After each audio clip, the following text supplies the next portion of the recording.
So now we'll start that up. All right. So we've obviously not the whole book, but now that you know a little bit more about quantum mechanics, the next part of this book is going to make sense. So where we left off is that Alice was on the train with the electron. And the whole point of this in terms of the Heisenberg uncertainty principle was that she was frustrated because the electron looked cloudy because he was just coming back and forth. And so she asked the electron, like, hey, can you quit moving as much? But then, so what you've done by that is that you decrease the uncertainty in the position, but you sacrifice in that transition the uncertainty in the momentum. And the uncertainty typically doesn't occur in the mass. The uncertainty typically occurs in the velocity. So, she's on the train. You have to have two electrons to spin up and spin down. That's what's known as the Pauli exclusion principle, named after Wolfgang Pauli, which I've always said if I had a son, I'd name him Wolfgang. And a cool name, like Wolfgang Burkamp. That would be cool, actually. Oh, that would be cool. It's like, hey, yo, Wolfgang. Oh, okay. Wolfgang is the guy you party with, right? Yeah. He'd have your back. I don't think Mozart was a party guy. I really don't think so. Anyway. So they were on the train. They did the photon express. Photons are weird. Photons don't experience time because of the fact they're traveling at the speed of light. So they hit the screen, and now they're off the train. So now Alice is trying to figure out where to go. So don't worry, Alice, said a voice from about knee level. I will show you where to go. It was one of the electrons. How do you know my name? Asked Alice in surprise. That's simple. I am the same electron that spoke to you before. You cannot be, exclaimed Alice. I saw that electron go off in a different direction. Perhaps he was not the same one I was talking to before. Certainly he was. Then you cannot be the same one, said Alice reasonably. You cannot both be the same one you know. Oh, yes, we can, replied the electron. He is the same. I am the same. We are all the same. You know, exactly the same. That is ridiculous, argued Alice. You are here beside me while he has run off somewhere over there, so you cannot both be the same person. One of you must be different. Not at all, cried the electron, jumping up and down even faster in its excitement. We are all identical. There is no way whatsoever you can tell us apart. So you see that he must be the exact same, and I am the same one too. At that point, the crowd of electrons which surrounded Alice all began to cry out, I am the same! I am the same too! I am just the same as you are! I too just the same as you! The tumult was dreadful, and Alice closed her eyes and put her hands over her ears until the noise died down again. When it was quiet again, Alice opened her eyes and lowered her hands. She found that there was no sign of the crowd of electrons which had been clustering around her, and she was walking out of the station entrance all alone. Looking around, she found herself in a street, which at first seemed quite normal. She turned left and began to walk along the sidewalk. As she walked, she came along an empty plot by the side of the road, where a group of builders was clustered around a pile of bricks. Alice assumed that they were builders as they were unloading more bricks from a small cart. Well, at least these people seem to be behaving in a sensible manner, she thought to herself. Just then another group came running around the corner carrying what looked like a very large rolled-up carpet and proceeded to spread it out on the site. When it was unrolled, Alice could see that it was some sort of building plan. It did seem to be rather a large plan since it covered most of the available space. I do believe it must be exactly the same size as the building they were going to put up, said Alice. But how have they managed to build anything if the plan is already taking up all of the room? The builders had finished easing the plan into position and had retreated to the pile of bricks. They all picked up bricks and began throwing them at the plan, apparently quite at random. All was confusion. Some fell in one place, some in another. And Alice could see no purpose in it at all. What are you doing? She asked the person who was standing to one side. He appeared to be doing nothing, and she assumed him to be the foreman. You're just making untidy piles of bricks. Aren't you supposed to be putting up a building? Ah, sure, and we are, me darling, answered the foreman. It's true that the random fluctuations are still large enough to have a pattern, but we have laid down the probability distribution for the results we're needing, and we'll be getting there, never fear. Alice felt that this display of optimism was not very convincing, but she kept her peace and watched as the shower of bricks continued to descend onto the site. Gradually, to her amazement, she noted that more bricks were falling in some regions than in others, and she could begin to make out patterns of walls and doorways. She watched in fascination as the recognizable shape of rooms began to appear out of the initial chaos. Well, that is amazing, she cried. How have you managed to do that? Well, now, haven't I already told you, smiled the foreman. You watched us lay down the probability distribution before we began. This specifies where the bricks should be and where the bricks shouldn't be. We must do this before we start bricklaying, as we cannot tell where each brick will go down when we throw it. He continued. I do not see why, Alice interrupted him. I am used to seeing bricks being laid in places one after another in neat lines. Well, now, that is not the quantum way. Here we cannot control where each individual brick goes, only the probability that it will go in one place or another. This means that you only have a few bricks. They can go almost anywhere and seem to have no sort of pattern at all. As the numbers become larger, however, you find that there are more bricks only where there is some probability that there should be there. And where the probability is higher, there you get more bricks. When you have large numbers of bricks involved, it all works out very nicely. And in the end, so it does.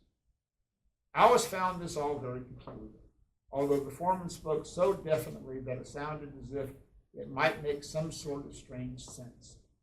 She did not ask any more questions at this time, as his answers only made her feel more confused than ever. So she thanked him for this information and went on down the road. Before long, she came to a window in which it was displayed a large notice. Are you satisfied with your state? Would you like to move up to a higher level? We will offer to make the transition for only 10 electron volts. That all sounds very enticing, I'm sure, but I have no idea what it is talking about. And if I were to ask someone, I'm sure the answer would leave me even worse off than I am now, exclaimed Alice in desperation. I have not really understood anything that I have seen so far. I wish I could find someone to give me a good explanation of what is going on around me. She had not realized that she had spoken aloud until she was answered by a passerby. If you want to understand quantum land, you need to find someone to explain to you about quantum mechanics. For that, you ought to go to the Mechanics Institute, she was advised. Oh, will they be able to help me understand what is happening here? Will they be able to explain all the things I've seen, such as that notice in the window where it tells me that what these EVs are? I should think the mechanics would give you a good explanation for most of it, answered her informant. But as EV are units of energy, you would probably best start by asking about them at the Heisenberg Bank, particularly as it is just across the road there. Alice looked across where she was pointing and saw a large building with very formal frontage, obviously designed to impress. It had a tall portico with stone pillars, and over the top, in large letters, was carved the name the Heisenberg Bank. Alice crossed the road, climbed the long flight of stone steps, which led up to the lofty doorway, and passed the road. When Alice stepped through the doorway, she found herself in a large pillared hall with marble walls. It looked much like other banks that she had seen, only more intensely so, as it were. There were lines of cashiers' windows along the far wall, and the vast floor area was divided up by portable tape barriers, so that the customers would be guided into regular lines as they waited to be served. At that moment, however, the place appeared to be quite empty of any customers at all. Apart from the cashiers behind their counter and a bank guard standing by the door, Alice did not see anyone. As she had been advised to ask for information at the bank, she began to walk purposely toward the distant line of windows. Hey, just you wait a minute, called the guard by the door. Where do you think you're going, young miss? Can't you see there is a line? I am sorry, replied Alice, but actually I can't see a line. There are no people here. There certainly are. There's a lot of them, answered the guard emphatically. We seem to have quite a rush of no people today. Usually we refer to them as virtual. I have seldom seen quite so many virtual particles waiting to get their energy loan. Alice had a by now familiar feeling that things were not going to become all that much clearer very quickly. She looked over to the window and saw that, although the room still appeared to be quite empty, the cashiers were all very busy. As she watched, she saw bright figures appear one at a time, in front of one till or another, and then quickly rush from the bank. At one till, she saw a pair of figures materialize together in front of a grill. One she recognized as an electron. The other one was similar, but was sort of a photographic negative of the first, opposite in every way to the electron she had seen previously. That is a positron, an anti-electron, murmured her voice in her ear. Alice looked around and saw a severe-looking, smartly dressed young woman. "Who are you?" she asked. "I am the bank manager," replied her companion. "I am in charge of the distribution of energy loans to all the virtual particles here. Most of them are photons, as you can see. But sometimes we get pairs of particles and antiparticles who come together and ask for a loan, like the electron and positron pair that you were just looking at now." "Why do they need an energy loan?" asked Alice, "and why can't I see them before they get it?" "Well, you see," replied the manager, "in order for a particle to exist properly, so that it can be referred to as a free particle and able to move around and be absorbed normally and so on, it has to have, at the very least, a certain minimum energy, which we call its rest mass energy. These poor virtual particles do not even have that energy. Most of them have no energy at all, so they do not really exist. Fortunately for them, they can get a loan of energy here at the bank, and this allows them to exist. Fortunately for them, they get a loan of energy here at the bank and allows them to exist for a little while. She pointed to a notice on the wall which read, "Conditions of loan," and it's basically the Heisenberg uncertainty principle, but it's in terms of energy and time. So this is called the Heisenberg relationship that governs all our transactions. The H bar is called Planck's constant, the correctly reduced value, of course. The relationship gives the rate of exchange for our energy loans. The quantity delta E is the amount of energy which is borrowed, and T is the period for which the loan is made. "You mean," said Alice, trying to follow what the manager was saying, "that it's like an exchange rate between different types of money. So the more time there is, the more energy they can have." Oh no, quite the reverse. It is the energy and time multiplied together which are constant. So the greater the amount of energy, the shorter amount of time they are allowed to keep it. If you want to see what I mean, just look at that exact particle and antiparticle which is just taken out of loan at Windows 7. Alice looked where she was directed and observed a striking sight. In front of the window there was a pair of figures. One was the opposite of the other, in much the same way as for the electron and positron that she had seen earlier. This pair, however, were bright, flamboyant figures, taking up much space with their presence, and they quite obscured the cashier behind them. Alice could not but be impressed by the extravagance of the two. As she opened her mouth to make a comment, they grew hazy and vanished completely. "Well, that is an illustration of what I was saying," continued the manager. That pair took out an enormous energy loan to support the huge rest mass they needed for their lifestyle. Because the loan was so large, the repayment time was very short indeed. So short that they did not even manage to leave the counter before it had to be repaid. Because such heavy particles cannot get very far before they have to repay their energy loans, they are known as short-range particles, she added. "Is the relationship between time and energy the same for everyone then?" asked Alice, who felt she might have discovered something definite at last. "Yes, indeed. The Planck constant is always the same whenever and wherever it applies. It is called a universal constant, which simply means that it is always the same everywhere. We deal with energy here at the bank," continued the manager, "because energy acts as the currency here in quantum land. As you would express your currency in pounds or dollars, the unit of energy that we use most of the time here is called the EV, electron volt. How much energy a particle has determines what it is able to do, how fast it can go, what state it can get into, how much it will be able to affect the other systems, and these all depend on the energy that it has. Not all particles are completely destitute like the ones that are lining up. Many of them do have sufficient energy of their own. In that case, they can keep it as long as they like. Those are the ones which you have seen moving around outside. Any particle which needs to have a mass to have energy just to exist at all.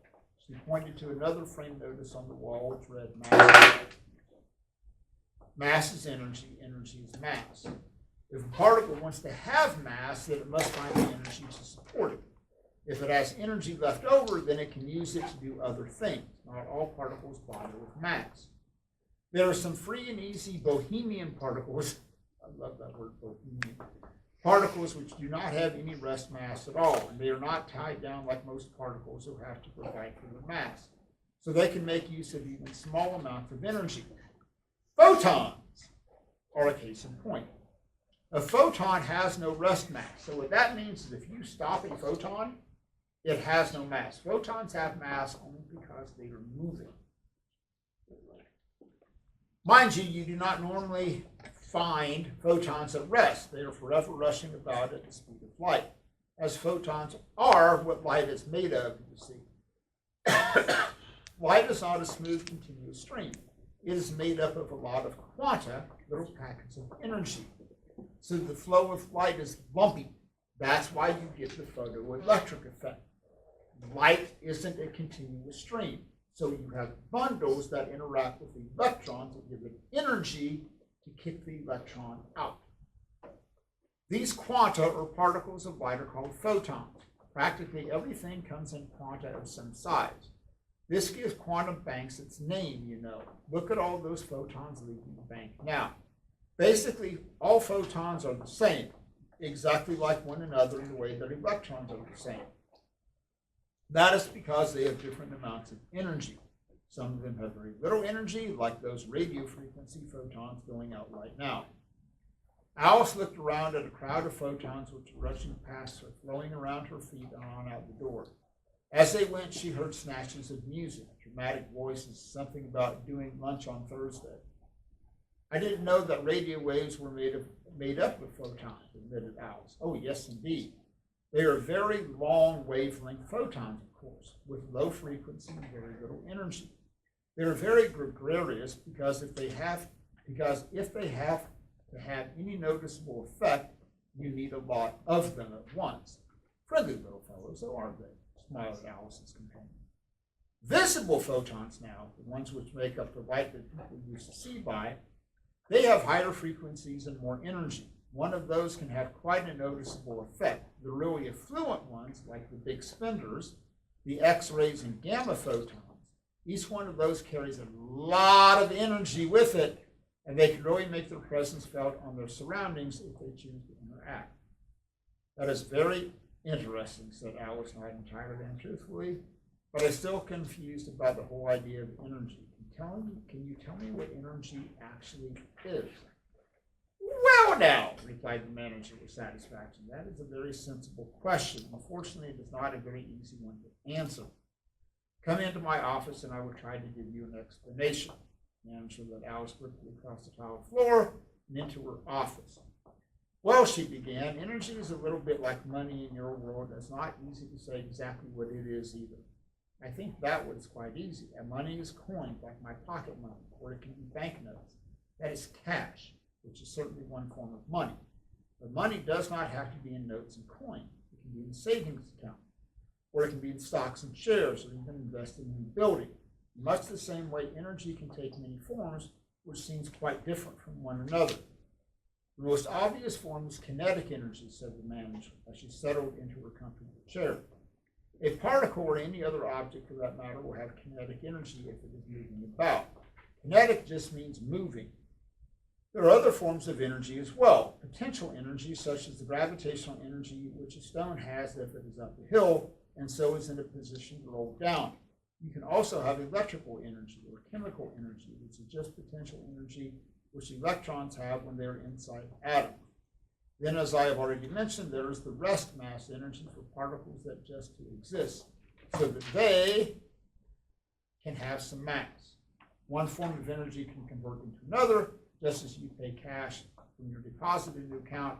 I can illustrate for that if you'd like by showing you a roller coaster.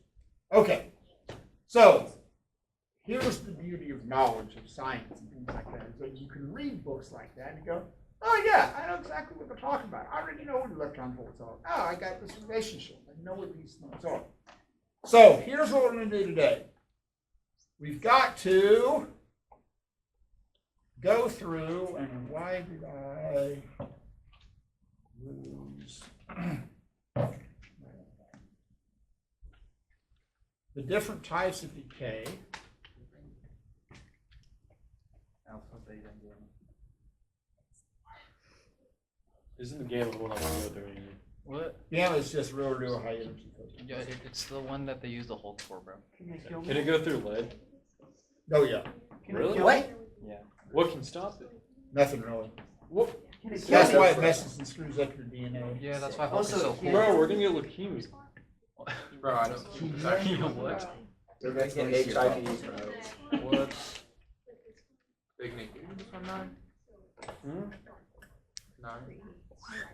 I might buy that billboard. That's a good book. There's certain good. Here, I'll make a list. You should make a book like 2 that. EVs greater than You know how, like, 1.5 authors- Oh no, no. The 1.5 book that I want to GPA write kinetic is reactor. Mother Nature is a lazy 2 minus prima donna, and You other should. things I wish I knew when I started teaching. You should do that. I would go to those like little seminar things that they did to the little kids. I would go and say, Oh my god, You Trying to convert see all the 1.5 different EV colors to stuff. joules. I think it's very cool. Is it just 0.5? Or you know what I mean? No way, I don't think Shaq, could you add in? Okay. So when you look at the different types of decay, the beauty of this is that it isn't necessarily complicated. Literally, if you can add, you can, for the most part, understand decay process. So, first one is alpha. This is the one that Rutherford took advantage of to create the alpha particles that he shot at the gold fort. So, here's the story. The thing you have to remember about alpha decay is that an alpha particle is a helium nucleus without the chihuahuas. Okay? Literally, it is just a nucleus. Now, one of the things that, because you can't observe them, is, and you can get into something like this, okay? And this is what I'm going to try and have set up for tomorrow. And I've got one, I've never tried to use it, but we're going to try tomorrow. No, it won't explode, but... Wait, are we gonna see electrons? Well, that's what I hope to do. What? We cannot see electrons, bro. I'm actually superhuman, so I can do it around. Jeremy, question, Johnson. You're not Bruce Leader, bud? I Why don't are have... annual flowers in larger pot sizes? They were like raining and But they shine taking the AP test. Bro. Wednesday through Sunday. What time is it? What was that one? You control the Oh, yeah. Okay. So what happens in the cloud chamber, and I've got one, but cloud chambers are notoriously very, very temperamental. But here's the basic idea of a cloud chamber. Like I said, tomorrow I'm going to have the one that I have set up, and we'll try it. Okay, I make no promises tomorrow. I'm going to tell you this straight up. They are so temperamental. But here's the basic idea of a cloud chamber, is that you have a saturated solution, typically of like methyl alcohol, ethyl alcohol, something like that. And you have a radioactive source. So you can't see the source. But what happens is that as these particles go through and they interact with the vapor, it makes the vapor condense. So if you hit play on this, this is what you see, is that as these particles zip through this cloud chamber, you see these streaks going across. Some are bigger, some are smaller, some go straight. And then what you can do is you can influence that area with like a magnetic field or an electric field. And then you can get an idea of, oh, okay, right, if I put this, so there was like one that came across, So if I put an electric field on there and it's a positively negative electric field on either side of that cloud chamber, and I see those particles consistently get deflected, I can figure out what the charge is on this particle. Yes. What radioactive element do you have? I think I think it's uranium-238. Whoa. Bro, that Does sounds that pretty kill me? scary. No, it's okay. It's a small sample. Okay. Wait, how long will it take to decay? Like, Oh, it's Wait. got a half-life of like millions of years. what? So what happens is that you put this by the cloud chamber, and what you begin to see are these streaks. So the streaks themselves are not particles. The streaks are caused by these particles going through it and creating a condensation stream around it. Okay? So it's called a cloud chamber because you set it up as a cloud, and when these particles go through, you get this. So if something is going through alpha decay, this is why you just have to be able to add, especially when you have alpha decay. So you could have something like uranium-238. So the terminology, this is what's called the parent nuclei. Okay? That's what you're starting with. Now, if it undergoes radioactive decay, and this is why all you have to do is be able to add. So this can decompose into thorium-234, 90 plus an alpha particle. So this is why I said all you have to be able to do is add to do alpha decay, because mass has to be conserved. So when I look at these mass numbers, I start with 238. If it undergoes alpha decay, what happens is that the mass number drops by 4. And you lost protons. There's that.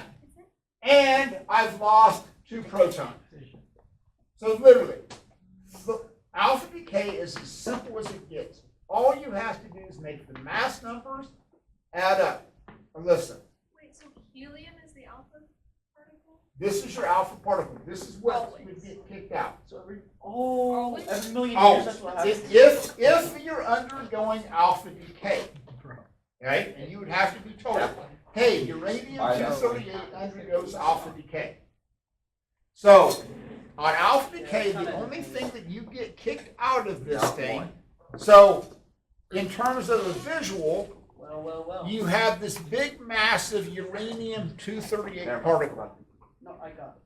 Out of that, you're going to kick out the alpha particle, and Already done? That's not a good place. Did you do that yet? what's up? What happened? How was it? It's just was like the 10-minute break. Oh, you're on a 10-minute break? Yeah. So you came Okay. here? So you came in to recharge? Yeah. Okay. Okay, Was Mike open? so if the 234 undergoes this decay, you get the alpha particle, and then what's left is a smaller nucleus, in this case of thorium. If the thorium undergoes alpha decay, Radium. so then that becomes 234, 90, and you start with the thorium. So now the thorium is now what's referred to as the daughter nucleus. So if that undergoes that, then that's going to drop to 230, and then 88, and what's 88? Radium. Radium. Okay? Bart, I'm locked in, bro. And then you get another alpha particle that would kick out. So alpha particles, alpha decay is the simplest thing, because literally all you have to do is make the mass number go down by 4 and make the atomic number go down by 2. Okay? That's the simplest. What does it Mass ever is stop? simple because the mass has to be conserved. That's it. Yes. At what element does it stop? Typically, it stops at lead. Lead is usually the end of the lead is usually the end of the radioactive decay You train. say usually as if Okay. it can go past that corner. Rarely. Also, can Why you go lead? over how to enrich uranium? What does that mean? What is the term enriching uranium? Okay. Because I was reading about Iran the other day. Yeah. They had WMD. They had Weapons in there. So there's two types of radioactive, or usually two types of uranium, 238 and 235. Yeah, because I know they make bullets out of them. So what they, and this is a very complex process. You have to pulverize it. You have to change it into hexafluorine uranium. It's a very complex process. And then you run it through literally what they call a centrifuge. Okay? So because the uranium-238 is more massive than the uranium-235, that's how you can separate them out. Okay? So as you run it through the centrifuge again and again and again and again and again, because the uranium-238 has more mass, the uranium-235 has less mass, that's when they're talking about enriching it, what they're talking about is separating these out. So if I remember right, you need the uranium-235 in like nuclear bomb. So for energy production, you only need uranium-235 at about 6 to 7%. Okay, if you're going to use it in a nuclear reactor, you want to use it for weapons-grade uranium. Like 80%. So actually, it's like 90-95%. Dang, that's got to be expensive. Oh, it is, and very, very time-consuming. And welcome to the Manhattan Project. That's like my Oppenheimer. Yes, exactly. That was his big concern. How do we get enough uranium? That was the problem. Okay. 3 hours long, bro. All right. Oh yeah, that movie was Dude, there's some That weird movie's scenes. so long. That's- Just for that 5-minute scene, That's a bro. focus movie, bro. Why does it only decay to lead? huh? Why does it stop at lead? Because that's when it becomes stable. Yes, also, but lead has a very high capacity to absorb things. This is why when you get an X-ray, What was it? this is Did why you you say what? have to wear a lead 6 apron to 7%. because it I can did. absorb was things because it's stable. And they're like, oh, quantum mechanics. All right, now this is where this gets a little bit Yeah, I wonky. agree. Okay, just a little bit wonky. So when you have beta decay, you have two types of beta decay. You have beta minus decay, and you have beta plus decay.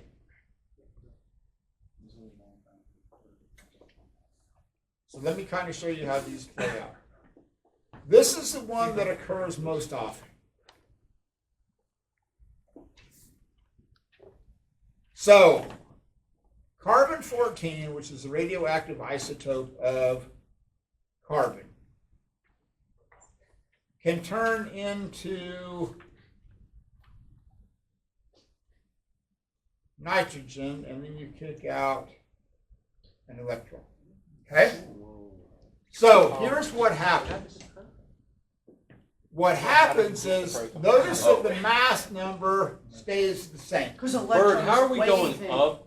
Just chill Well, out. because it's Just chill out. Wait, it's Chill beta out. minus. So in beta minus decay, the mass number stays the same. Okay? So what happens is that you take a proton and you change it into a proton. So a neutron turns into a proton. You take a proton and it becomes a proton. Excuse me, I said You're that. a neutron. A proton, Wait. so excuse me, a neutron, now you got my, screwed up on my drawing.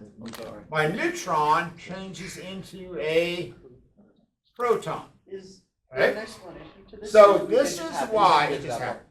Oh. So to balance out the charge, then you kick out an electron.